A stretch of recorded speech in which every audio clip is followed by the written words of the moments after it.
All righty, welcome back to The Factor on Censored. All tax season long, we're doing a special edition of Money is a Motive to prepare you for when you file those taxes. We're kicking it off with the two things happening at once tonight, tax season and the partial government shutdown.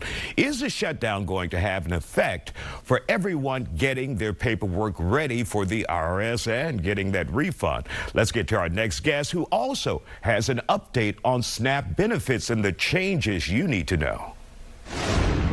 And joining us now is CPA and attorney Lucy Petry. Lucy, a lot of people are concerned with this partial government shutdown going on, if they are going to get their tax refund. And they're wondering, timeline, should they start filing now? Because the filing period began January 26th. And of course, you have until April. But people don't want to wait around if these employees may be laid off or what as a result of the partial government shutdown. So what's your advice? So definitely file early if you can. All the W-2 should be out. The 1099 should be going out by today. So definitely file early if you can.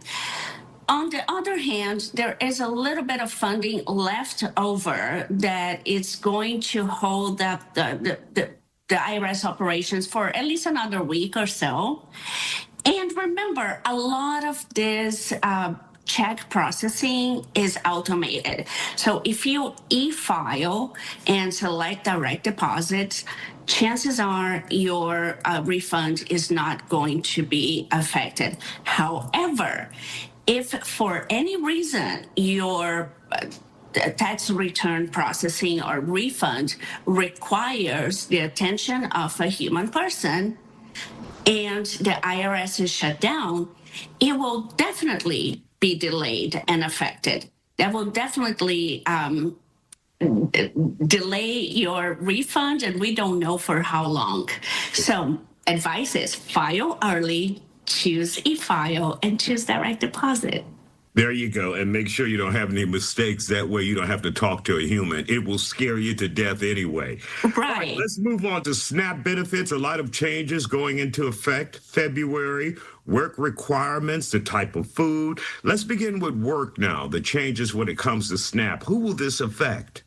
Right. So it is going to affect current recipients.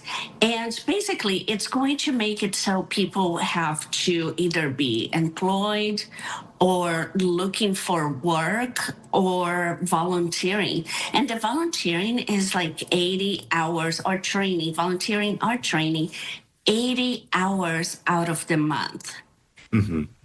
Yeah. So they're going to make it a lot harder. And this is part of the One Big Beautiful Bill, and nationwide is set to go into effect this Sunday, but it actually in Texas went into effect a little bit early.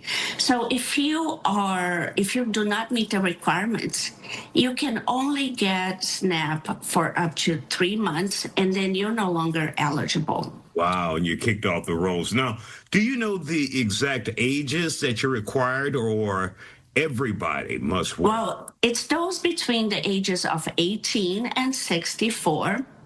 And it also takes away exemptions for those who were previously exempted from certain requirements, such as homeless, veterans, and children in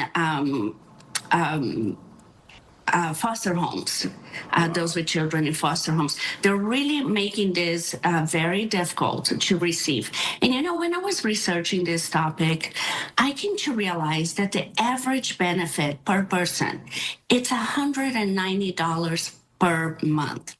How can you eat with that much money? That is hardly anything. And these families really depend on this money. And imagine that $190 disappearing if that's all you're surviving on. It's going to be a nightmare.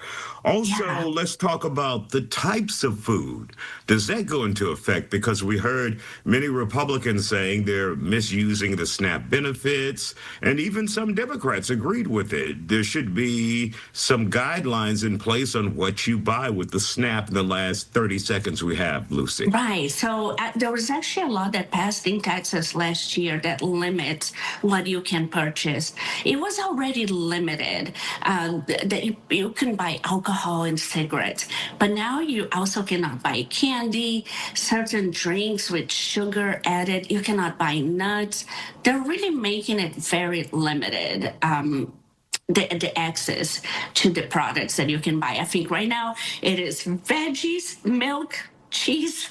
And you cannot physically purchase. The card will not let you scan it if you are at the checkout.